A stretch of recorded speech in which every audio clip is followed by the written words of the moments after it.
Good morning. Thank you for joining us today. The challenge of climate change is profound. The risk it poses are dire. Confronting those dangers is among the paramount tests of our time. We owe it to one another and to future generations to meet the challenge with the intensity, the creativity, and cooperative effort the situation demands. It is, of course, not enough to simply recognize the magnitude of the problem. We must work ever harder to find practical, effective, and meaningful solutions. Solutions that draw on the interplay of different fields and points of view. Now, I would like to take credit for such an eloquent statement, but those were, in fact, the opening remarks of the Harvard Presidential Panel on Climate Change. On that same year, 196 states pledged in Paris to limit global warming well below 2 degrees Celsius compared to pre industrial levels. In the 6 years since, an abundance of data paired with incredible technological and computational advances, such as machine learning and artificial intelligence, have allowed us to have more accurate climate models and to better understand the complexity of climate change and its impact. Yet the global greenhouse emissions have not declined. The opening remarks of the Harvard Presidential Panel on Climate Change resonate today more than it did in 2015. The era of big data provides major opportunities, but also important challenges when it comes to climate change. Today, we're fortunate to welcome a fantastic panel of experts who will help us see the challenges more vividly. But through their diverse experiences, we will also discuss avenues for success, especially in the Canadian context. We have structured this session in such a way to allow our panelists to engage in a conversation around a set of questions that touch on different aspects of big data and climate action. We will have a dedicated time to questions from the audience towards the end. In the meantime, I invite you to actively participate in the chat and submit your questions in the question and answer section. My name is Felipe Perez Hostov, and I am the Senior Analyst for Community Engagement and Planning at the Digital Research Alliance of Canada. It is my pleasure to moderate this virtual panel from the Eastern Townships, part of the traditional territory of the Abenaki people. Without further delay, I'd like to ask the panelists to briefly introduce themselves and to share with us what comes to their mind when they think of climate change and maybe also big data. Catherine, can we start with you, please? Sure. Hi, everyone. My name is Catherine Abreu, and I'm the founder and executive director of Destination Zero, former executive director of Climate Action Network Canada, and a member of Canada's Net Zero Advisory Body, which is an independent group of experts that have been tasked with advising the federal government on how to meet our climate goals. It's a real pleasure to be with you all today. I'm calling in from unceded Algonquin and Anishinaabe territories in what's also known as Ottawa. And climate change is, it's what I've chosen to work on for my career. And the reason that I work on climate change is because I really love humans. I think we're pretty cool and worth protecting. I have a lot of people that I love and care about, a lot of places in the world that I love and care about. And from my perspective in 2021, if you care about things, the way to show your love is to take action on climate change, because this is really a threat that risks permanently altering the planet away from the very delicate and beautiful stasis that we've been in that has helped to support the evolution of human life. So when I think about climate change, I think about great risk, but also a real project of love and care that I'm involved with, along with many other people around the world, to build a climate-safe future and to make sure our societies align more with climate safety. I don't think a whole lot about big data, but when I do, I mostly am trying to understand how it all works. But in relation to climate change, I just got back from COP26, the UN climate negotiations in Glasgow. And there was a lot of conversation there about using technology and big data to not only implement our climate goals, but to track that implementation and to figure out what it is that we're actually doing, what impact we're actually having out there in the atmosphere and in non-human spaces, natural ecosystems. And I also think about the potential footprint and the growing footprint of big data and how we manage that as it is likely to continue to grow. And so really looking forward to having a big conversation with you all about that for the next 90 minutes or so. Thank you, Catherine. Karen, can we go with you next? I'm speaking to you today from Vancouver, unceded Coast Salish territory, traditional territory of the Musqueam, Tsleil-Waututh, and Squamish. And there are many topics I hope we cover, but I want to begin with what I think is the central conundrum that this panel needs to wrestle with, and that is, on the one hand, big data aligned with digital tech promises to decouple our societies from intensification of energy use and materials use. That is, it's an important tool for achieving some of our sustainability goals through achieving, for example, a circular economy. That's the good news story. But the bad news story is that the digital transformation that our planet is undergoing is actually leading to an intensification of energy use that is unprecedented in human history. If the global internet were a country, it would be the third largest electricity user in the world, just behind the US and China, and it will soon overtake those countries. And so stopping or halting or reversing that sort of exponential growth in energy use due to digital transformation is actually one of the core climate change challenges of our time under the umbrella of big data and climate change. My own perspective on this is that I began working on climate change issues in 1995 at Oxford. And then I'm also a tech entrepreneur. I'm VP of strategic initiatives for a tech company here in Vancouver after sort of a dual career as a researcher and a serial entrepreneur. I try to remain optimistic that the tech sector can offer solutions, but I'm also very aware of the pitfalls that digital tech brings to us in a variety of ways, and I look forward to discussing both the potential and the pitfalls with everyone here today. Thanks, Felipe. Thank you, Karen. That was great. David. All right. Hi, thanks for inviting me. My name is David Hall, and I've worked as a senior data scientist at NVIDIA for the last 4 years. I'm speaking to you from Boulder, Colorado in the United States. I have a PhD in theoretical physics and a background in climate model development and artificial intelligence. In the past, I've worked as a project scientist at NCAR, the National Center for Atmospheric Research, as a research professor at CU Boulder, and as a software engineer in a bunch of different areas. For those of you who aren't familiar, NVIDIA is a company that builds the GPU accelerators and software stack that power most of modern artificial intelligence these days, as well as many of the world's most powerful supercomputers. On the subject of climate change, I take climate change very seriously. Humanity as a whole has an amazing and wide open future of opportunity ahead of us, I think, but only if we can learn to manage our most powerful technologies a bit more wisely. Currently, as a group, I think we're on the wrong track, prioritizing short-term gains at the cost of even our near-term future. And a global technological transition is needed to eliminate fossil fuel emissions and other emission sources as fast as possible. It has to happen very quickly. Big data to me, it means the nearly unlimited flood of information that's coming to us from all the satellites, the Internet of Things, human interactions on the web, and from large-scale scientific simulations. But these enormous volumes of data are basically useless, of very little value, without really powerful techniques that allow us to process it all.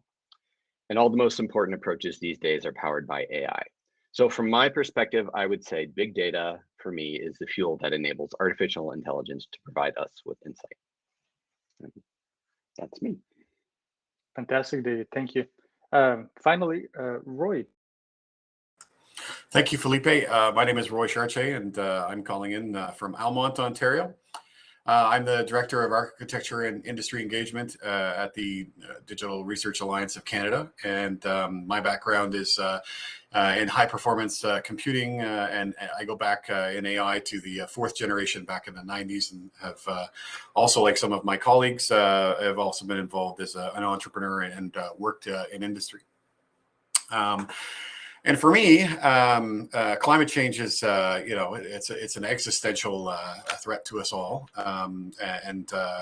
Like David said, I think there's many things that we're not doing correctly, but I'm very optimistic that we can all pull together and we can use some of the technology, particularly big data, to help us to achieve these goals.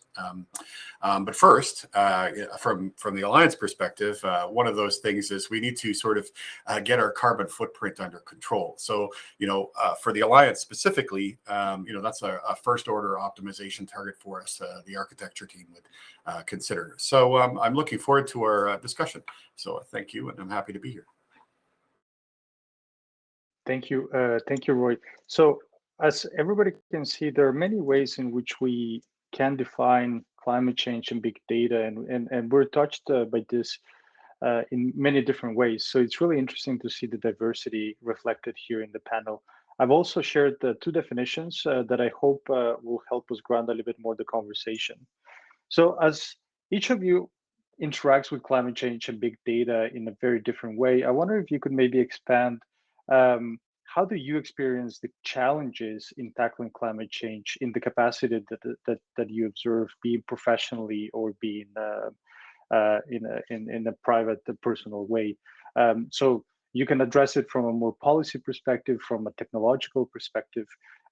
So maybe we can start now with David, switch things around a little bit. All right, thanks. Well, I've worked on climate-related challenges for more than a decade, and my personal experience, unfortunately, has been one of pretty much frustration.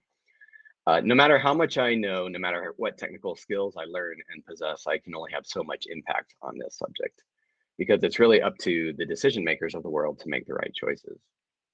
And that's where we at NVIDIA are hoping to make an impact. Our CEO, Jensen Huang, is also greatly concerned about climate change. And we're hoping that if we can use big data and AI to make the future projections clear and compelling enough, that decision makers will be better able to understand the consequences of their actions and therefore maybe make better choices. So it's a hope. So to that end, we're planning to build a very powerful supercomputer called Earth-2, dedicated to building digital twins of the Earth that will help scientists communicate more clearly how climate change might impact our world. Thank you, David. So Karen, you mentioned the impact of the electricity grid and all of our technological advances. So how do you experience the challenges in tackling climate change? Yes, and I'd like to pick up on something David said, that big data is like a fuel, right, for this new this digital economy. Processing that fuel takes an enormous amount of energy. So the rise of essentially data foundries, other activities that render the data into something useful for us is actually posing a great challenge for digital sector broadly, tech companies in particular. So many of you will know, for example, the high rates of energy use that are implicit in video streaming, or even the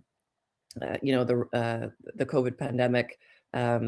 Internet technologies were so useful to us in so many ways. Our carbon footprints can sneak up on us in all sorts of ways, including even the use of Zoom. So for people in the audience who don't know a lot about big data, those examples are intended to illustrate that even something as simple as doing a Google search on your phone or participating in a Zoom call can lead to measurable energy use. But when we use some of these machine learning or artificial intelligence algorithms that David referred to, we use enormous amounts of energy.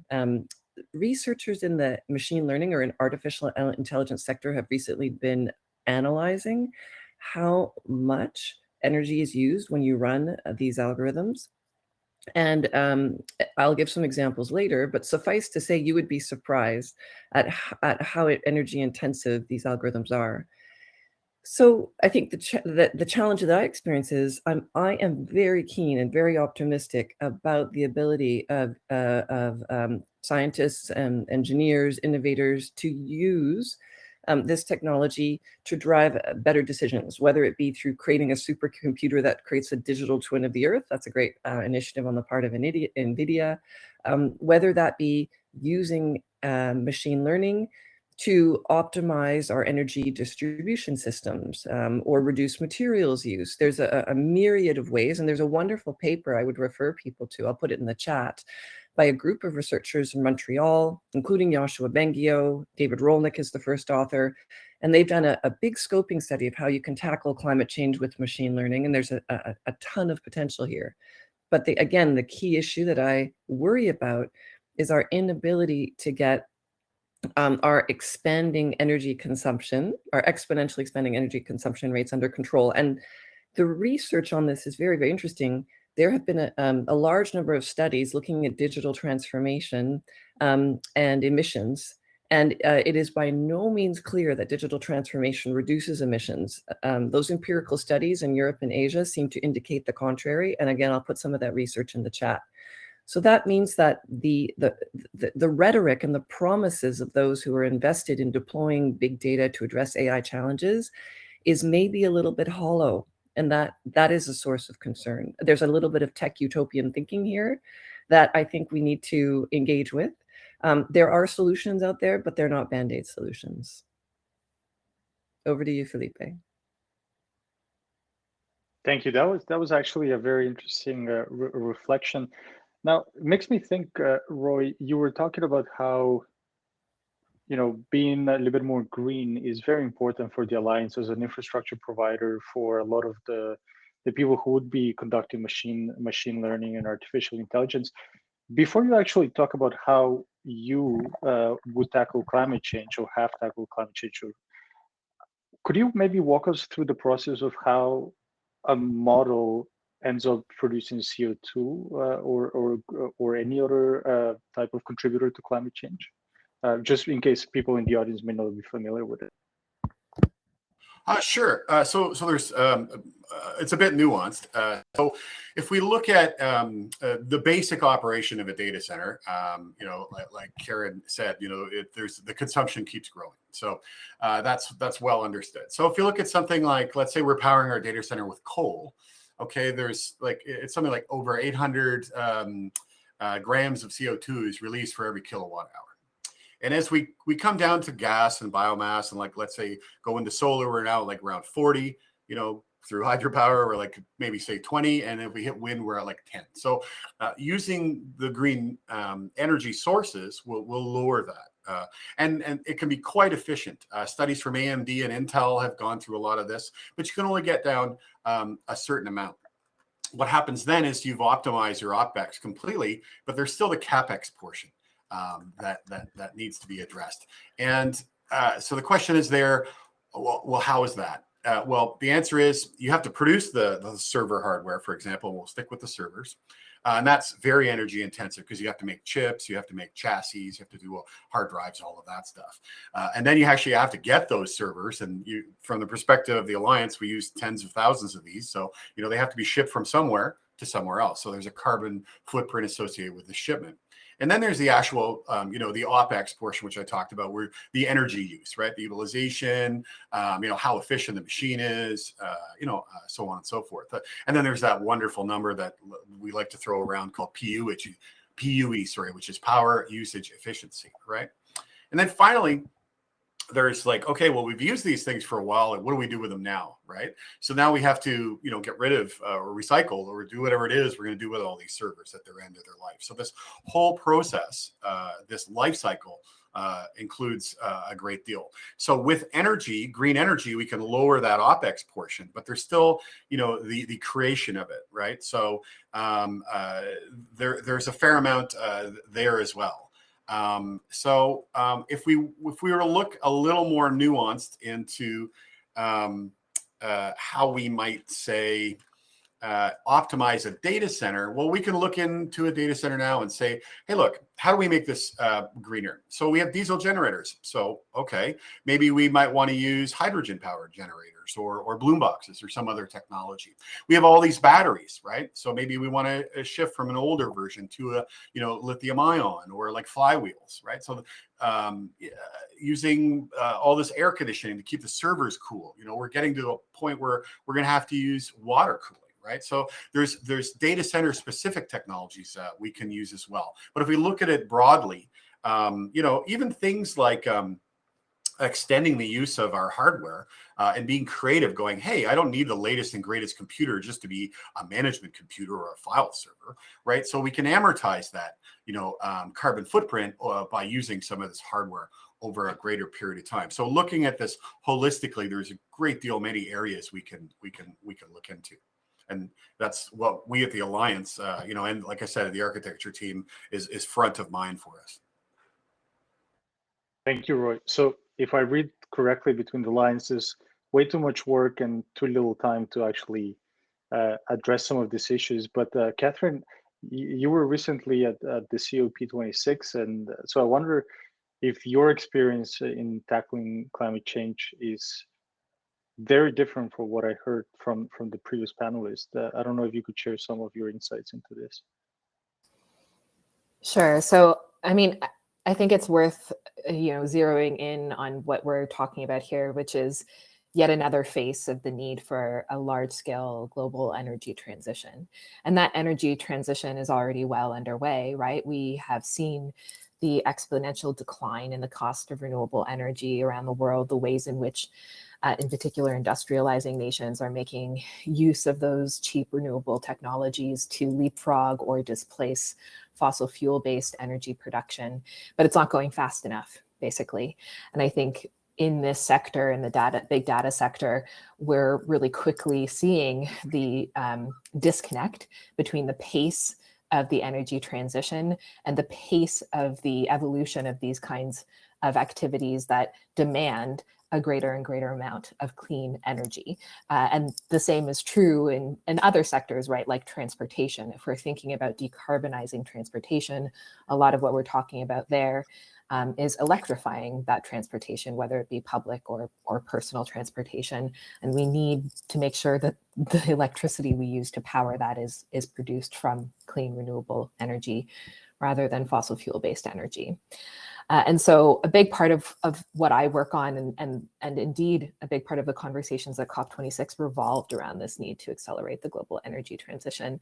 For the first time, we saw a reference in the decision outcomes from this year's UN climate negotiations specific to phasing out fossil fuels. That language was a bit meek, to be honest, but it is genuinely the first time that we have seen a reference to that in over 30 years of UN climate negotiations land in the decision text. And one of the closing plenaries where, almost 200 countries gather together to kind of hash it out once a year when it comes to their action on climate change. In that closing plenary, we saw it really seized by a conversation about the need to phase out, in particular, coal power and subsidies for fossil fuel projects. And so I think that's where this conversation that we're having on this panel today aligns with the overall global effort to confront climate change and make sure that energy transition is happening and scaled up to the pace that it needs to be happening at to accommodate these various new loads that we're going to be putting on to the clean energy infrastructure that we're hopefully building. I think it's important to pick up on something that Roy mentioned, which is, not just thinking about the relative emissions profile of various energy systems and how we make sure that those energy systems have, are emitting less. But we also need to be thinking about the ways in which we make sure that the precious minerals and materials that we are using to make much of this renewable energy technology, to build some of the storage capacity that we know we'll need to transition away from fossil fuel-based energy systems, that we're working within a more circular economy context or framework, so that we're not just creating a whole bunch of new problems in the mining and extracting sector as we look to answer some of our questions on climate change. I will say, both as a net zero advisory body member and as someone who has spent my career attending UN climate conventions and thinking through the ways in which countries track and are held accountable to their climate commitments, that we often have a conversation about what data is missing. And to be clear, that conversation is not one of, oh, we're uncertain of the climate science. I mean, we're not sure the extent to which climate change is real or happening or what impacts it's having. We're clear on that science. We have the data, both the empirical and also the lived experience of many of us who are now really seeing those impacts of climate change wreak havoc in communities around the world. But this is a huge undertaking to address this crisis, to make the societal and economic shifts that we need to change. And to make those huge changes, we need the help of big data and new technologies. And so how we make sure we are taking advantage of this space that has, as David and Karen and Roy have all mentioned, a real opportunity to help us in this collective effort to hold warming to 1.5 degrees Celsius.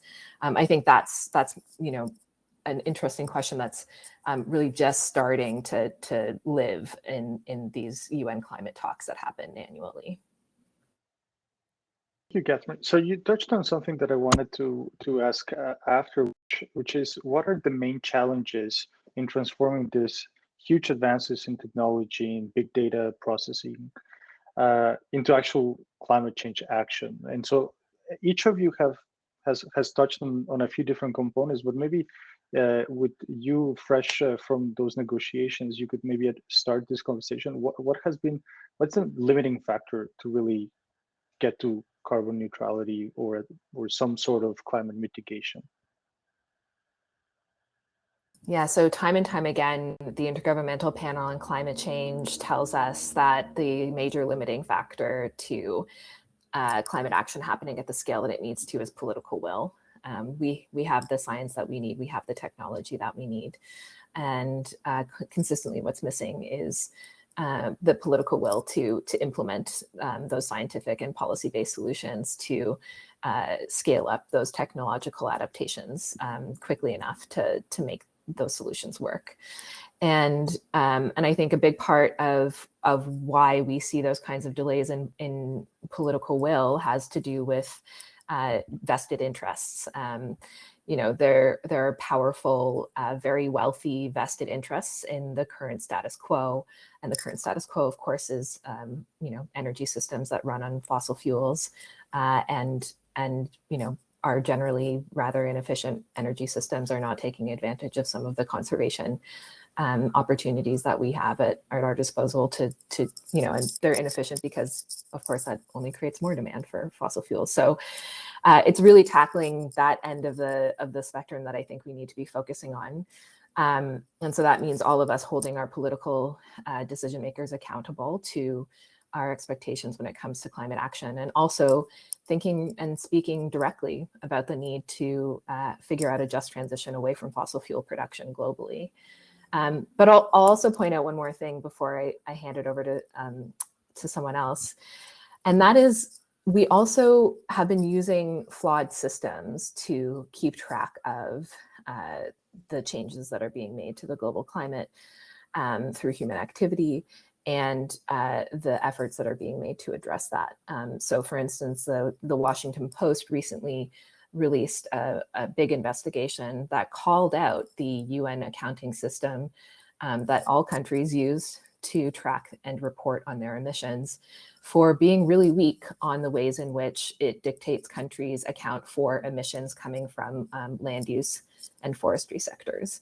And so we have countries, including Canada, giving the impression in their reporting that our forests are still carbon sinks, are still absorbing more carbon than they release, when unfortunately that is not the case in Canada and in many other parts of the world. And so it's in these areas where where we are perhaps also getting flawed information or not the right information or not enough information, that we need to be looking for improvements to add to that political momentum to get the job done. Catherine, that's a fantastic thought. Maybe just jumping to the other spectrum and going into a little bit more the technological domains. David, do you have any thoughts on what are the limiting factors for transforming big data advances into climate action? Yeah, so I mean, the most important thing is I agree completely with everything Catherine just said. I mean, I just want to start there by saying the biggest challenges definitely are political. There's no doubt about that. And every country has to act. And the fact that we don't have a world government that can enforce things globally is a big problem. So people are competing instead of cooperating. we really have to get our act together. But since she covered the political side so well, I just want to talk a little bit about some technical things that you know, at NVIDIA, we don't actually have direct control over the government's levers, right? So what can we do to help is what we ask ourselves, and what we're good at is simulation. We can help simulate many things. We can simulate the you know, the energy sector, you know, the advances in the energy sector, and you know, solar panels and other things like that. And by making those simulations efficient and faster and more accurate, we can speed the transition to, you know, change the world. The other thing we can simulate, of course, is the climate itself. And I'm a former climate model developer. And, you know, so we can try and improve that. So there's a lot of scientists around the world that are trying to simulate the climate, and you're able to do it. But because the climate is chaotic, it's, you know, you can't simulate exactly what's going to happen in the future. This chaoticness is called internal variability when it comes to climate instead of weather, but they're both chaotic things. So it means you can't pin down precisely what's going to happen. We know the changes are going to be bad. To say exactly how bad and for whom. It would be nice if you could, because then everyone would be like, oh man, my place is going to be hammered and I should really take this seriously. But you know, you say to someone, there's a 50% chance that something bad will happen over here, 20% chance there. People don't connect with that very well. So we're trying to do everything we can to reduce the uncertainties in the predictions and communicate how these impacts can happen by specific possibilities. So through better visualization and communication. So the climate models, like the one from the Environment and Climate Change Canada, enable us to explore how the world will respond to our actions. So for example, if we all end up doubling the Earth's CO2 concentration, the global temperature goes up, weather extremes increase, droughts and floods increase. This can also have like these crazy feedbacks on political instability. People are displaced, they move into other countries, people react to that, they become, you know, more closed, there's more infighting, there's all kinds of crazy feedbacks. So to pin down the details as much as possible, we need higher resolution models. And current models operate around 100 kilometers, and these can give us like global trends, but they haven't been able to resolve enough detail to tell us the extreme weather events that we're going to see. So we're already seeing really big weather extremes the last couple of years, all across the globe. And even though these climate models do a great job, they can't yet predict that. So we need to crank up the resolution to the point on these models where we can start to predict extreme weather events and say, you are definitely going to experience some terrible stuff, and this is what it's probably going to look like. And then we need to get to even higher resolutions in these models, as small as 10 meters or so we can resolve one of the biggest outstanding unknown feedbacks. Like we don't know exactly what's going to happen, and that's the impact of low cumulus clouds. It's a really important feedback that can either make climate change much worse or a little bit better. So we know it's going to be bad, but we don't know the exact sensitivity. There's still a very large range. Do we have 5 years to act, or do we have like 30 years to act to get the same, like, you know, impact? And if we were to try and simulate that today, that 10-meter resolution, it would just be impossible. In fact, if you just extend computing power out, we won't be able to do that until the year 2060, at which point it's already too late. So the last thing I wanted to mention is that NVIDIA, we're trying to use artificial intelligence to bridge these gaps, to do, you know, smart downscaling, smart extrapolation, things like that, to try and get to more accurate representations of the climate today. So that's the aspect I wanted to bring in, but it's mostly, I agree with Catherine. What she had to say was the most important thing. Thank you, David. That's on that yeah, of course, Karen, go ahead. Yeah, so because Catherine and David, I think this is really excellent, and just building on what you've said. So David, you've outlined some of the key, if you like, technical aspects to using big data to more precisely and accurately analyze the problems that climate change will cause for humans. I would add, I hope you're thinking about non-human species and biodiversity in your simulations, because this equally affects many of our cousins on the tree of life. But yes, you've given a great example of what we can do on the problem identification side. I just wanted to add, in response to Felipe's question, that we can similarly use AI and machine learning on the problem solution side. Lucas Joppa, who heads up Microsoft's AI for Earth initiative, sometimes has referred to this as a planetary optimization problem. And I know that sounds like an Isaac Asimov Foundation novel ripoff, but essentially one can use all of these AI techniques to optimize energy use in everything from agriculture to healthcare. And that, because we are such a wasteful society, the silver lining is those optimization initiatives can dramatically reduce energy use. And that's on the solution set side of things. But I wanted to take a step back. And I want to introduce a bit of futuristic discussion in what we're talking about, because let's say we were looking back 200 years from now or 500 years from now on this current era. And I wanted to throw something out there, which is that I believe our underlying technologies themselves are going to need to change, because it is not yet clear that with the rate of population growth, 2 billion more people within the next century, and the rate of digital transformation, that we can shift rapidly enough to renewable sources of energy while reworking our energy systems and all of our other socio-technical systems to meet our climate goals. It's just not obvious. We have a really complicated equation to solve there. And so casting our minds towards more, I'd say, cutting edge technologies, I just wanted to throw out for people's consideration the notion of biodigital innovation.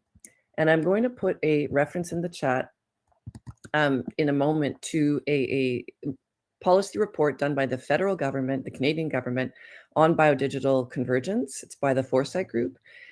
And here I wanted to signal that the technologies we're talking about in the digital tech sector essentially harness James Watt's heat engine to the Turing machine. That's essentially what we've done. They present us with a thermodynamics really set of equations. If you think about it, the AI simply drives these machines more intensively than a car engine would, but it's really, they're the same energy equations at the end of the day. But if we move in the future to very radical, that is using DNA storage, for example, we will have a very different set of energy equations to resolve. And it may be that is the longer term solution, rather than desperately in a gerbil wheel fashion, optimize energy use of the current set of machines actually that we mobilize for our computing needs. So I know for people who don't know a lot about biodigital convergence, that sounds a little science fiction, but DNA storage is actually a viable technology that has been actually accelerating its applications in recent years.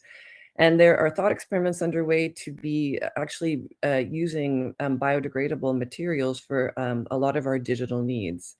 So I'm not saying this is going to be available for you to buy tomorrow, but I think we need to step out of our sort of path-dependent, locked-in mentality about the current way we handle our digital and computing needs, and be thinking a little bit more about biodigital innovation, because I'm not convinced that our current path, even if we could get political will underway, would move us to the reduction in global energy use patterns that we would need. So I'll stop there, but I'll put this very interesting report on biodigital convergence in the chat.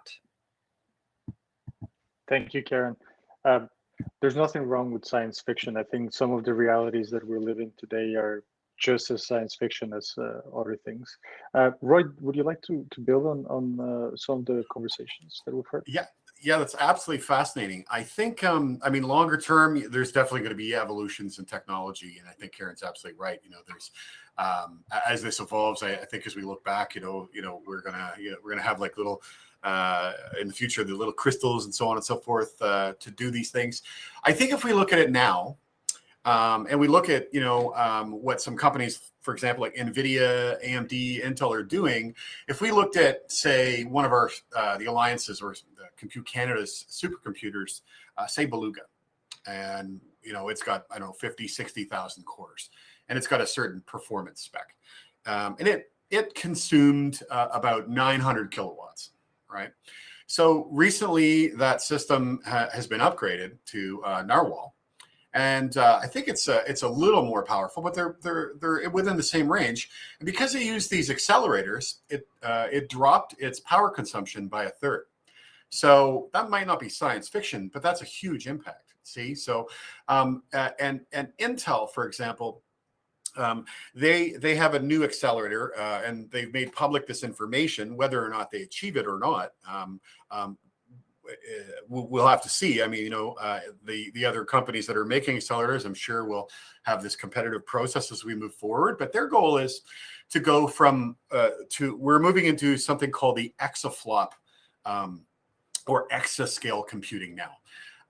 And their goal is to get us to those, I think the next set is the zottabytes. So they want to get us there in 5 years. So what that means is using the same, you know, or close power envelopes, they want to increase performance 1,000 times in the period of 5 years, right? So we are certainly evolving a lot of these technologies.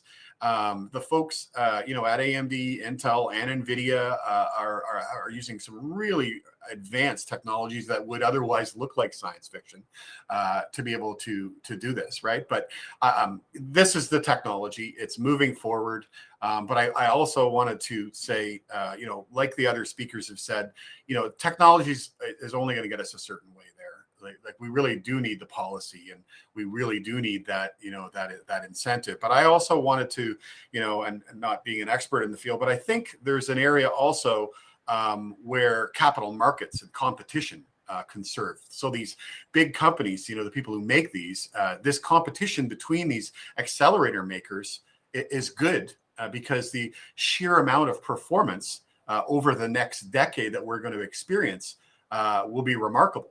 I mean, we've come from 1995, where we, you know, have to have a giant room full with supercomputers to get a teraflop.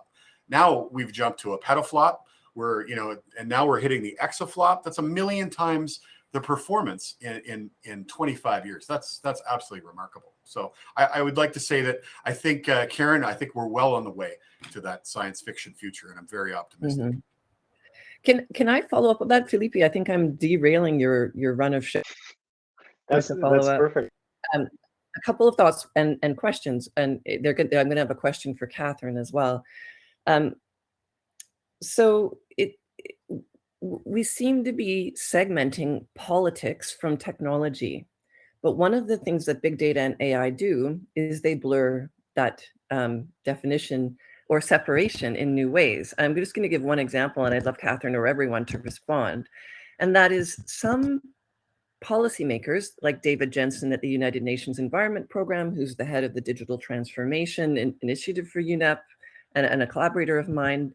David suggests, and he and I argue about this, using AI for social nudging to encourage consumers to make more climate friendly. Okay, so it's not just David raising awareness and assuming people of good sense and goodwill will act in good ways. It's actually a more Orwellian or approach to actually driving behavior through essentially the development of machine learning algorithms that would drive consumer choices, and not always with our knowledge or consent. Okay, one can imagine a thought experiment where large online shopping platforms could have these algorithms embedded and be driving us towards more climate-friendly shopping choices, for example. Now, there's a set of questions about this, the practicalities of it, but also the politics of it. But my bigger point is, and this is what I want to ask the question about, is we all grew up in a world where the technology, like Roy, the stuff you're talking about, is separate from the politics. But what are we to make of these suggestions where machine learning begins to intervene and shape small p political decisions? People's opinions, right? In an era of fake news, how do we deploy some of these technologies to influence opinions? So I'd love anyone's thoughts on this, especially Catherine's. Thanks, Karen.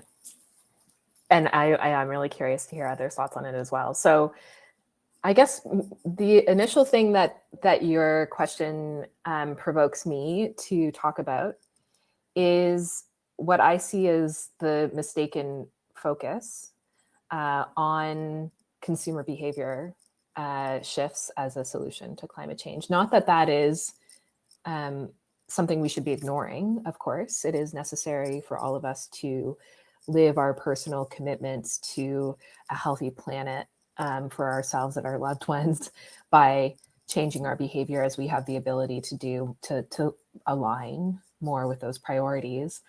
But let's think about, from my perspective, one of the biggest lessons that came out of COVID-19. So for many years, we've been hearing, if you want to take action on climate change, you have to buy an electric vehicle, put solar panels on your roof, invest in retrofitting your home, et cetera, et cetera. And if you don't have the means to take those kinds of actions, or they're just simply not available to you, then you're part of the problem. And you might as well just kind of give up hope that we'll be able to do anything about climate change. In April 2020, at the height of the global lockdown, when all of us were doing those things, we weren't driving around, we weren't flying all over the place, we were locked into our homes all around the world, global emissions fell by about 17%, which is huge, relative to the amounts of emissions reductions we've seen in recent years. But it's still only 17%. So that means that all of us were de facto making all of those consumer-based choices that we've been told we have to make to tackle climate change. And over 80% of global emissions didn't go away. And what that says to me is that we as consumers don't have control of those over 80% of global emissions. Control over those emissions lies in the hands of governments and the private sector. And for the most part, of course, that's really large industry. So my questions are more around, okay, well, how do we drive those actors to be accountable for reducing those emissions, rather than continuously returning to the need to adjust consumer behavior? And I would be curious to hear thoughts on the ways in which we might be able to use those kinds of technological or social media interventions to change that kind of behavior and to track it. I think there is obviously a question too around privacy and security, and the extent to which we are comfortable with our behavior being dictated by these kinds of social cues that are coming at us from the myriad apps that talk to us a million times a day through our phones. I have to admit that I released any impression of privacy for myself quite a while ago. So, so I accept that to some extent my behavior is being dictated in these ways. But I think it would actually be more interesting, rather than doing that secretly, to be in a paradigm where we might be able to have a conversation about how we agree, or how we are interested or open to those kinds of spaces nudging our behavior.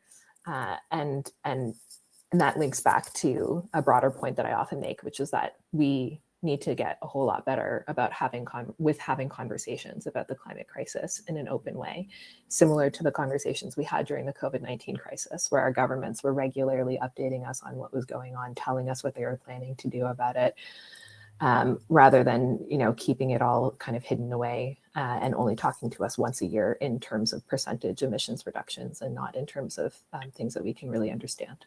So yeah, so those are some thoughts from me. Thank you, Catherine, and thank you, Karen, for interjecting.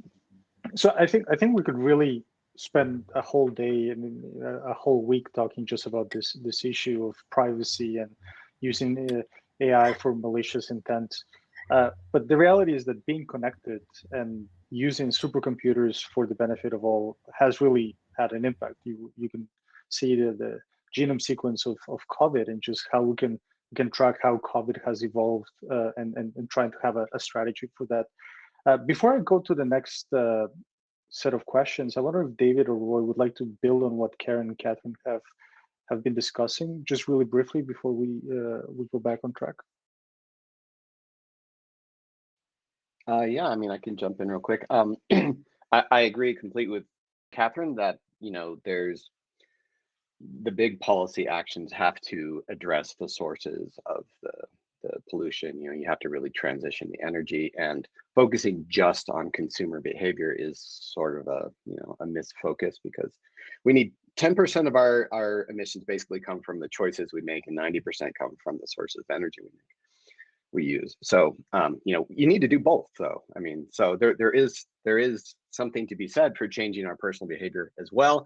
And if you take personal responsibility, then you're more likely to vote for people who are going to make some good decisions, right? So they're kind of interconnected. On the point of social nudging, it's interesting. people with a conscience are worried about, should we use the technologies of AI to do social nudging, while the people out there who are just interested in profit are already doing it to a very large degree. Social media has all kinds of algorithms out there that are designed to maximize social engagement. And maximizing social engagement through these AI algorithms, they learned that you basically, if you up the temperature of the conversation, make everything more extreme, you maximize social engagement and everyone uses your platform more. So people are already being socially nudged for profitability. So do we use these same techniques to social nudge people for other purposes? I can't say. I guess that's outside of my purview, but I just want to make it aware that social nudging is happening. It is one of the side effects and dangers of AI. It needs to be watched, and we need to handle it in a comprehensive way, right? It can be used for good and for ill, and it's already being used probably for both. Thank you, David. Roy? Yeah, I mean, it's very interesting because I mean, a lot of the policies set around carbon price, and that's going to be a very effective tool to engage the capital markets to be able to solve, provide solutions in R&D. But I think a lot of the messaging that's going to many of the people, especially in the lower income areas, is these people will disproportionately be required to pay more for energy in terms of their whole income. And as these carbon prices rise, they will end up serving more or paying more. So, and that affects, rural people, right? So I think in terms of messaging, in terms of engaging these people, I think, policymakers are going to have to say, hey, we need to, be more progressive with taxes, but also, we also need to provide the correct messaging, right? And hopefully social media tools can bring those people on board and say, like, look, this actually will benefit you in the long run, right? So I guess that's my 2 cents there. Thank you, Roy. So this is a great segue to the next question, which is really how do we tackle this issue, knowing that we still need to maintain and accelerate science and scientific discovery and innovation? How can we tackle both climate change while still maintaining that innovation in Canada? And so I guess my question to the panel is, what efforts would you like to see from the different stakeholders involved, being privacy, private sector and industry, the governments, the academics? What would you like them to see do to tackle climate change in Canada specifically? And I'll open the floor. Please chime in. I think Karen is eager to jump.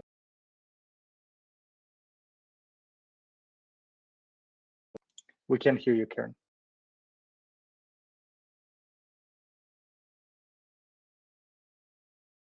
Muted. Got it. Canada, of course, has an ambitious innovation and skills plan that foresees our country being a global leader in fields like artificial intelligence and quantum computing. And that digital transformation of our economy is, of course, tied to, and I realize the following framing is a little controversial, dealing with an economic transition in which fossil fuels are a bit of a sunset industry for us as a country. That is essentially the proportion of our GDP that is generated by fossil will go down in the future. And so Canada, as a fossil fuel producing country, has an economic transition as well as a sort of sustainability transition and a digital transition to handle all at the same time. Canada is also home to a significant proportion of the world's junior mining companies. Before the Vancouver Stock Exchange folded into the Toronto Stock Exchange, some of you may have followed those debates a few decades ago, like BRAEX, right? The mining sector is a complicated one, but I wanted just to touch on that because the transition is not just one of bringing big data or digital tech to bear on the climate change issue. It is also, for policymakers, very much an issue of sustainable mining, and how, as Catherine mentioned earlier, Canada, I just wanted to point out, bears a special responsibility in this regard because of our unique approach to legislation, which has led to such a large concentration of companies in Canada. I won't go into the details why, but suffice to say that the Canadian approach to governing sustainable mining for rare earth minerals and other key components of the digital economy, it will actually has a significant impact on the global mining sector. So I view all of those challenges as interrelated. And as Catherine pointed out, we don't talk about them publicly as often as we should. So within that, I think different sectors have different contributions to make. Felipe, you mentioned the government and private sector. So I think there are key activities that the federal government would need to lead on, partly through the National Research Council, and I sit on the governing council of the National Research Council. So there's if you like, a leadership role on the R&D side, but I think where Canada has historically had a gap is actually not in R&D, where we punch above our weight in terms of patents or inventions and scientific research, but in innovation and commercialization.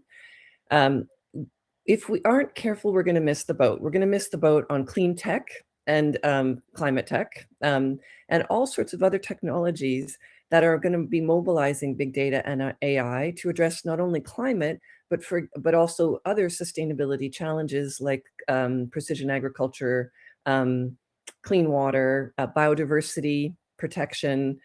The European Union has signaled its intention to be innovating in policy at the confluence of digital transformation and sustainability. I think we're a bit behind, to tell you the truth, nationally. So where I actually see a key need is for programs like IRAP or or the Tri-Council to be collaborating, not only to encourage, if you like, fundamental research on these topics, but creating the next generation of climate tech startups or essentially private sector and also not-for-profit initiatives that are going to be making sure that some of these inventions actually get distributed, applied in the world. And the final point I mentioned is, as we do this, we need to pay attention to distributive impacts. For example, the renewable energy credit market has not done a very good job at sourcing renewable energy from lower income countries, where there's a key gap there. There's a key gap within Canada that we could address with distributed renewable energy credits that would enable small rural communities, Roy, to be developing renewable energy sources that would be revenue generating for them, so that it's not a net loss for rural areas and a gain for urban areas. There's a labor and skills component here too, insofar as a distributed economy should enable new interesting online jobs to be located in rural communities where the cost of living is lower. The cities don't need to suck up all the jobs. COVID proved that. So that as we consider these distributive issues, we need to make sure that we're not deepening the rural-urban divide or deepening the divide between wealthy countries like Canada and lower income countries. And I do hope, I'm going to conclude here, but I do hope Felipe will also get to talk about Indigenous issues and data sovereignty issues here before the end of our panel, because I think that is actually one of the key issues that Canada will also have to address within that policy mix. But I'll stop there, and hopefully those comments were helpful. Thank you, Karen. We'll make sure to touch on the Indigenous data sovereignty. Does anybody else have any thoughts about what they would like to see from the different stakeholders? I just wanted to follow up on what Karen said quickly. So at the Alliance, we're actually developing something called the Innovations Lab, or the Innovation Hub. And there is a connection there to the Business Development Bank of Canada, where we hope to connect, the researchers to the startups and industry to develop some of these next generation technologies. So that's in process, and we're very excited about that. So I just thought I'd add that little plug there for the Alliance. Great to hear. Thank you, Roy. David or Catherine? I have very little to add to that. I am not as knowledgeable about Canada as the rest of you because I live in the US. But I just want to encourage Canada to, work with us, work with NVIDIA to help guide us to build tools for you to help the energy transition and climate simulation. We have a lot of things that we can do, a lot of directions we can go. And by collaborating with the scientists and the policy makers and the decision makers, we can work together better to, accelerate this energy transition. And yeah, I think Karen summed it up excellently, and really important points from Roy and David. I think two things come to mind for me. So we've talked about the challenges and opportunities associated with the technological response, the policy response. We haven't dug in yet to the governance response. So how do we actually rejig some of our governance systems or refresh them so that they're prepared to not only tackle the climate crisis, reduce emissions, transform the economy, transform our energy systems, but to also work with communities to respond to the ever escalating impacts of the climate crisis. And right now, when we take a look at climate governance in Canada, we've come a little bit with the introduction of Bill C-12, also known as the Net Zero Accountability Act, a piece of legislation that gives some consistency and coherence to the ways in which Canada sets its climate goals and makes plans to meet them and reports on those plans to the public and gets expert advice on implementing those plans. So it's good to have that, because previously Canada's approach to climate change has been really ad hoc. There's been no overall kind of governing system to give us consistency and to give some of that predictability to communities and to the private sector. But are our departments prepared to collaborate with each other to the extent that is necessary to meet these interconnected challenges that Karen described so well? And indeed, this governance question is one of the 4 lines of inquiry that we at the Canada's Net Zero Advisory Body have identified, along with our most emissions intensive sectors, buildings, transportation, oil and gas, to do some really deep thinking on and to provide recommendations to the federal government. And this is, saying nothing about the complexities of tackling climate change and working on that energy transition in a federated system like Canada's, where the provinces and territories have jurisdiction over those energy systems. So I think there's a question there around governance and how we are preparing those governance systems to participate in climate solutions. And I also really want to emphasize this point that Karen made, which is that, Canada's traditionally actually really good at research and development. We're innovators, and some really great ideas come out of this country. And we've traditionally had a really, really hard time actually bringing those innovations, those new ideas to scale. And how we make sure that the governments that are able to provide some of the, they're able to not only make policies that can push the creation of those markets, but who are themselves major consumers and who can be who can shift procurement strategies to prioritize supporting these emerging sectors. I think that's something we're going to have to really grapple with as a country as we move forward with this economic transition and along with the energy transition. Thank you. And Catherine, I will follow on something that you said about governance system and jurisdiction. I will park for now the questions that I had prepared, but since Karen was so interested in talking about Indigenous data sovereignty, to me, that's really thinking outside the box, because when we think about big data, we often don't think about Indigenous data. And so I wonder if, Karen, you could expand, because I think it's very interesting that if we want to have a really national strategy that involves everybody, and that involves the different stakeholders and data owners, including Indigenous nations and First Nations. So I wonder, Karen, if you could expand on what do you think about Indigenous data and how it interacts with big data and climate change? Yeah, and so I'll lead off by saying that there's been a group of scholars, Indigenous scholars globally, including in New Zealand, the US, Australia, Canada, elsewhere, that have been working on Indigenous data sovereignty for a number of years. And I've put, I don't know if the audience can see what I put in the discussion forum, but I just put in one reference there. I'll put some more in the chat in a moment. So one of the interesting things about environmental data is that people assume no one owns it because it doesn't pertain to humans.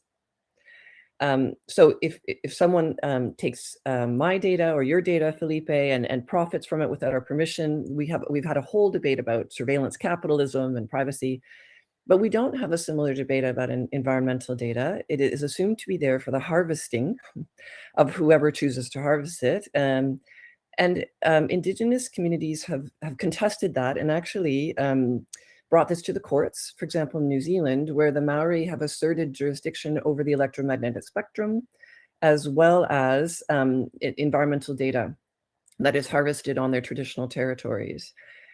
It is quite likely that, and this is an evolving conversation, but I do believe this will become a material policy consideration in the near future. That is, in addition to the other rights that Indigenous communities hold, they will hold data rights, and data rights not only about themselves as humans, but about the environmental data related to their traditional territories. So that means at a baseline level, acknowledging Indigenous data sovereignty and then incorporating it into our policy and governance processes. And I believe, Roy, there have been lots of conversations going on around this, in your part of the world. So I think that bridges to again, a foresight or futuristic conversation where there are two parallel debates going on here. Some of you may be familiar with the debates over the rights of non-humans with respect to AI. At what point does an algorithm become a legal person, even if they're a non-human, right? Similar debates are ongoing with respect to non-human species, living organisms. At what point do we grant legal personhood to non-human organisms, other species on the planet? And again, there are some interesting examples around the world where some countries have granted legal personhood to non-human species and also even to bodies of water, like the Wanganui River in New Zealand, which is now a legal person. This has been done in the Andes and a number of countries and in India.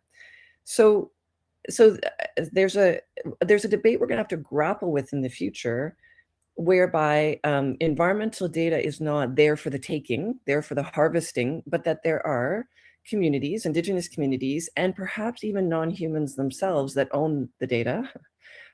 Would they license it to us? So David, would you in the future be paying a license fee to Indigenous communities or to maybe rivers, for using the hydrological data?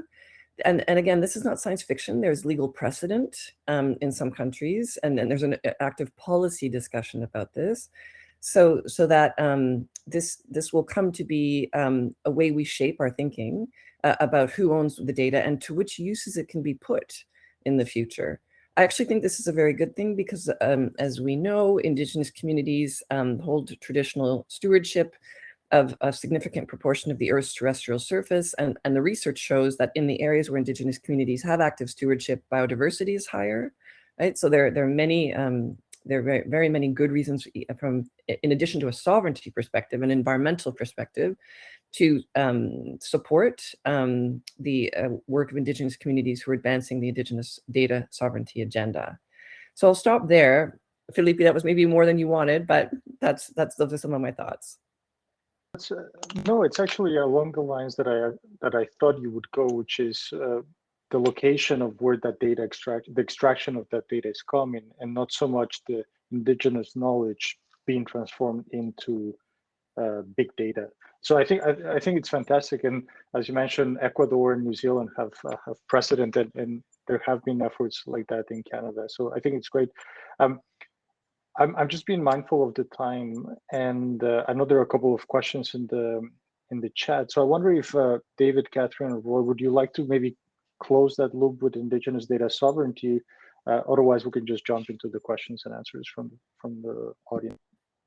I'd like to comment. I think the ownership is extremely important. So there are lots of tools to allow that. In terms of sovereignty, there are a number of tools that actually, some of it been invented by Canadians, so raw Canada, that we plan to use.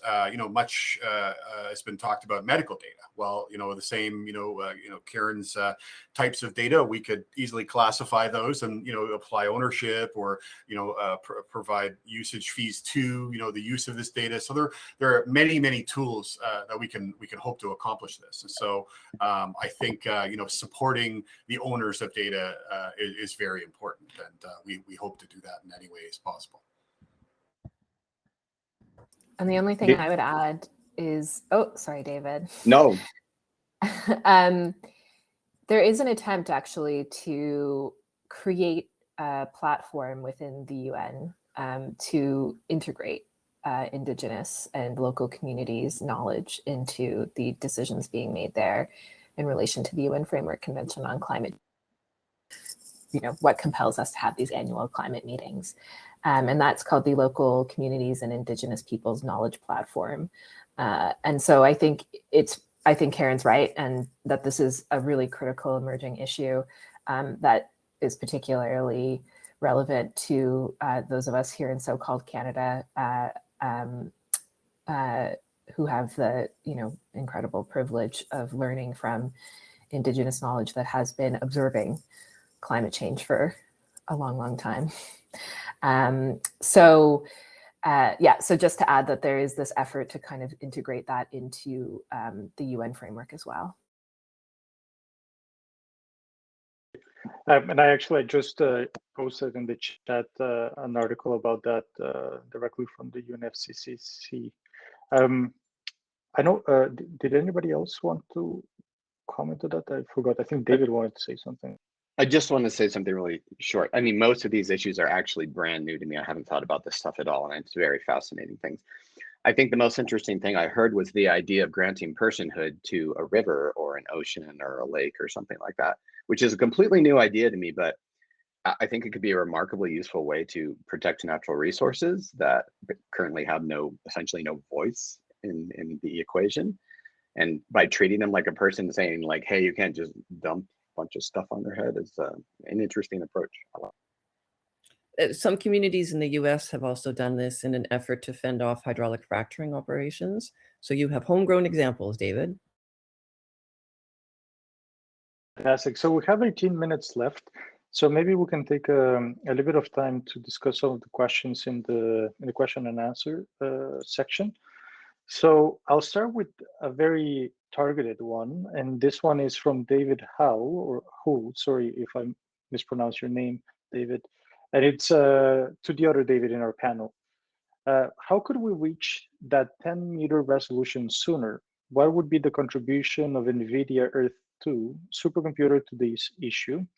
Could quantum computing help, or any other possibilities? Yeah, no, I mean, of course, that's a great question that we think about very seriously. So from a technological perspective, actually explicitly resolving 10 meters is not going to happen, not until it's too late. I mean, really, even if we get perfect acceleration of our compute, it's just so many billions times harder than what we're doing right now that it won't make any sense. So what can we do in time to make a difference is what we think about here at NVIDIA. And what we can attempt to do is use AI to bridge this gap. And let me talk a little bit about how we're trying to do that.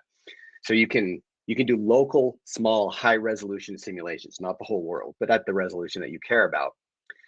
And then you map that to a coarser resolution. So you train an AI model that connects the two. This is super resolution. It's the same thing. It's called downscaling in climate science, but it's the same thing that you do with video games.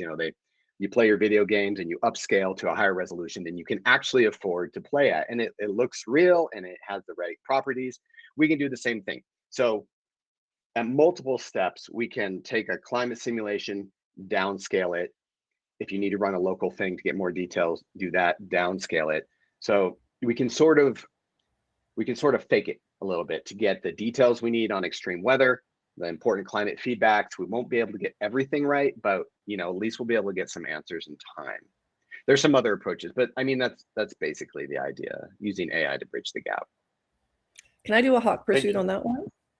Sure. So I think you're addressing half of the profound transformation, David, that I see, which is in the past, environmental data was too scarce for us to make good decisions. Now environmental data and AI and machine learning help us analyze it, hopefully to make good decisions. But here's the second half of sort of that equation, which is most environmental decision making in the past was post hoc. That is, the factory would pollute the river, the fish would die, government would find out about it, eventually, legal case, fine the polluter, whatever, but the fish were dead. We move from a post hoc regime of governance in the future to an anticipatory regime of governance or a real-time regime of governance. Now, real-time is a very interesting notion. Let me give you an analogy. Speed traps. You're driving down the highway, you're speeding, speed trap gets you, right? That's a real-time governance mechanism. What is the analogy for climate change? Well, it's something like GHGSat, or the Environmental Defense Fund's new satellites that are detecting fugitive methane emissions.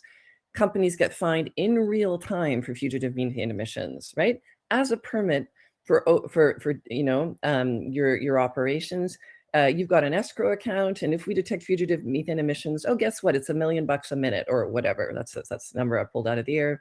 But the point is that and maybe there's some more complicated auction mechanisms that are themselves AI administered, right? Whereby we're creating very powerful economic incentives to dramatically reduce fugitive methane emissions. The Environmental Defense Fund has a very specific plan to just get on top of this with their own damn satellite, as they call it. They're not waiting for government. So I want to emphasize for the audience this importance of real-time interventions, and I'll give you another example with respect to climate change hazard mitigation. With the big forest fires in California, a company called Planet, they used to be called Planet Labs, run by a bunch of former NASA engineers, did something pretty wonderful. They created a flock, essentially, a group of nanosatellites, tiny little modular satellites that rotate around the Earth once every 24 hours. They scan the Earth like a line scanner, a little bit like a satellite from their network has passed over your head at some point in the past 24 hours. And they have this very, very high resolution data, but it's available immediately. That's the key.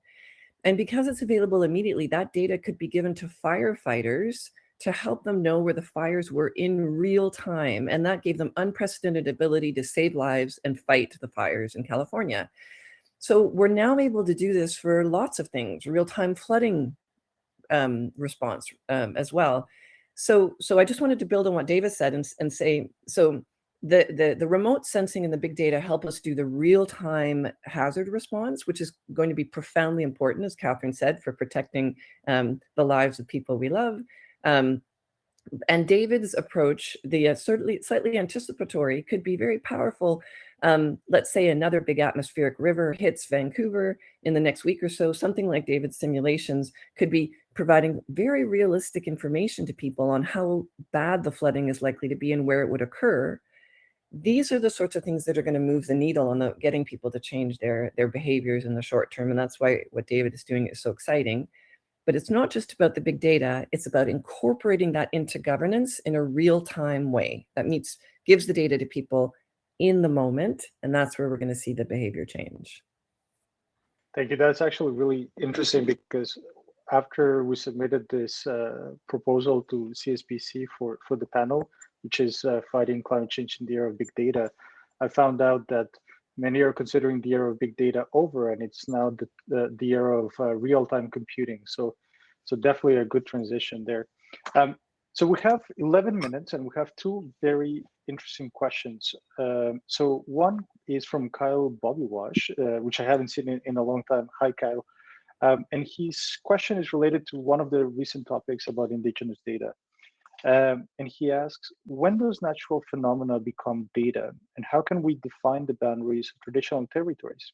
The ecological functions and system are interlinked. Would that require indigenous data sovereignty provisions for all data? So maybe this is targeted to you, Karen or Catherine. Yeah, that's a fantastic and fundamental question, and I don't have a complete answer. One thing I would say is that we're likely to get a set of very different answers depending on who you ask. And I think ultimately, sadly, perhaps that would be settled in the courts, that is the boundaries of Indigenous data. But I think you could make a good case for all data being Indigenous data. And I think the Maori case made such a claim in New Zealand. That is, their claim to the ownership of the electromagnetic spectrum sort of didn't stop there. So, so these are complicated legal questions to adjudicate. And I did put in the chat some amazing Indigenous researchers, like Stephanie Carroll, are working on these issues. And I'll put in the chat, there's an Indigenous Data Sovereignty Network. There's a bunch of places that I would send you to get the answer to your question, which I don't have. Catherine, or anyone else, did you want to add anything?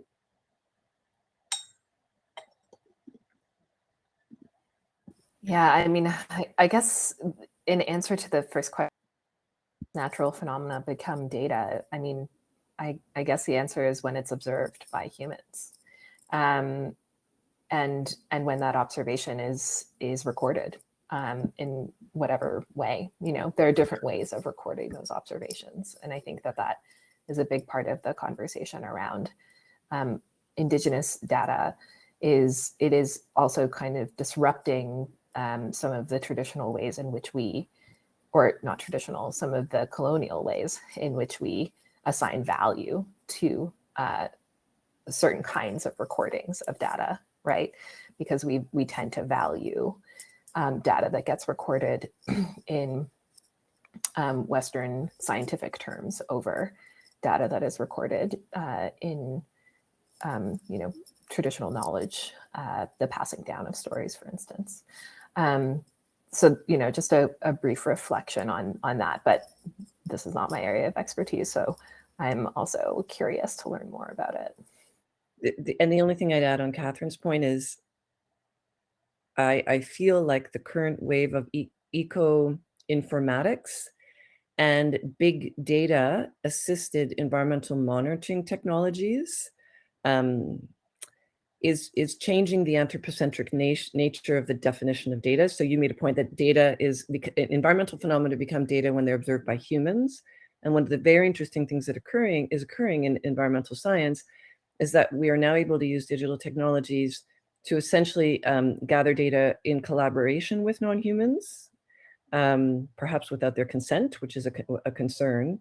But that I wish we had more time. It's a whole other panel to discuss sort of non-anthropocentric approaches to gathering data and seeing the world through the eyes of and ears of other organisms through technologies like bioacoustics that will, that I think have some important parallels with the teachings of Indigenous communities and are actually long-term going to contribute to a transformation in environmental science.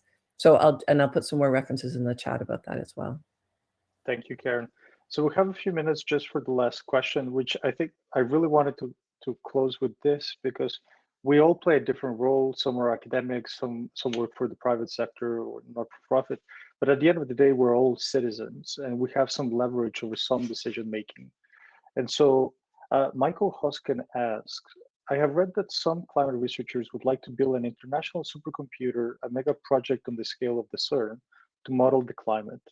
Would a mega project like this be worthwhile? If so, what would you suggest policymakers or citizens do to push their governments to invest in something like this, or maybe prevent them from investing on something like this? So I'll open it to the floor. I definitely have an opinion here. So Project Destination Earth from the EU is I think basically what is being referred to here. They they're trying to build digital twins of the Earth, and to do so they would like to build a giant, you know, shared supercomputing resource for doing climate research. And I personally think it's a very good idea because doing little bits all over the place, you end up duplicating work, expending more energy. A single combined central resource can be placed somewhere where there's, reusable energy, renewable energy. You can make the data center more efficient. Everyone can share these powerful resources. People can stop duplicating each other's work in other ways as well.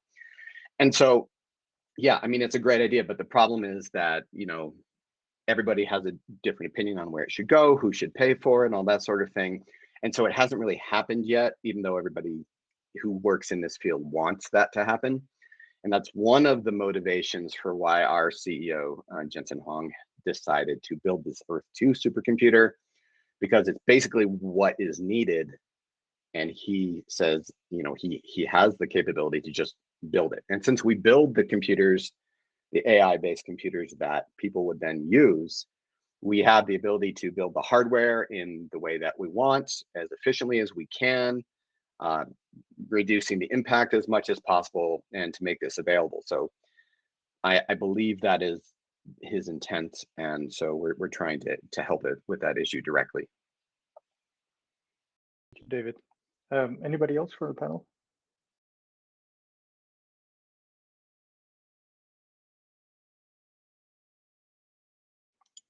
Thank you. I just got a reminder that we have less than 5 minutes. Catherine, I think you wanted to mention something. Maybe about the power that citizens have to leverage. Oh, Roy, Yeah, I just wanted to mention there are, in fact, there have been some projects through the BOINC project. I'll post them in the discussion, so you can actually the people can join and use their desktop computer or computers at work to do that. At the Alliance, we do use something called grid technology, and you can use CPUs or GPUs to support this. And there are a vast many different things you can compute for: medicine, the science, the LHC, pretty much anything you want. But also climate change is also one, simulating climate models and so on and so forth. So that is one area using people's own equipment. At the Alliance, we plan to use what we call scavenged compute resources. So let's say you might have a supercomputer and 99% of it's being used, but there's that 1% left. Well, we can assign workloads to that, right? We already do that actually for the Atlas at CERN. So yes, there are technologies. I think there is a growing support for this, and it's growing at the individual level. So I'll post that in the link. Thank you. So Catherine, maybe in 30 seconds, if you could give your opinion on this. Yeah, sure thing. And thanks everyone for your questions. It's been a really fascinating panel. So this idea actually got some press at COP26. It was discussed for the very reason that I mentioned earlier, that the current data that we use to keep track of the climate crisis is flawed. I think it's an interesting idea. And I think there are some real questions around, if this kind of model were built, whether and how governments would accept it and allow that information to influence their behavior, because currently they're in control of the data and putting it out there. And so, if you as a citizen are interested in encouraging your governments to invest in these kinds of big ideas, really what you have to do is talk to your elected officials, regardless of their political affiliation, because climate change is a nonpartisan issue, even if it is sometimes a political one. And so I'll just quickly say that that is my main message, my main takeaway for what we can do on climate change is make sure that you're holding your decision makers accountable to climate action. Thank you. Some final words from panelists before we thank our audience for their time. Karen?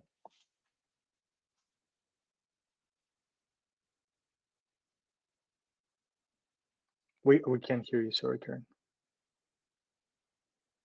Many of the people in the audience might be relatively new to big data or to climate change. The two communities don't often interact. And so people may be looking for a way to further their learning.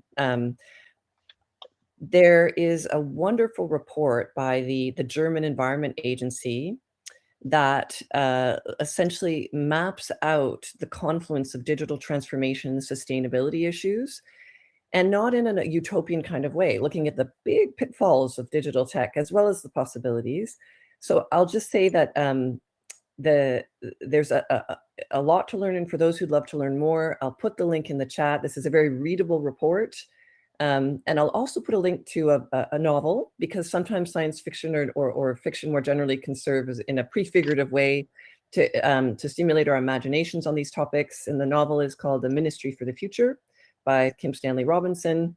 And that maps out some of the governance debates that we have been having in this panel, but in a theoretical scenario where a new UN agency, fictitious, called the Ministry for the Future, is set up to implement a lot of the actions we've been discussing on this panel today. And I won't spoil the rest of the novel for you, but I'll give you the two options, the policy report or the novel, so you can go and continue reflecting on these issues after today. Thank you. David and Roy, you each have 6 seconds. I would say time is of the essence. We have to do what we can as fast as possible. The more prevention we have, the less damage we do. Thank you, everybody.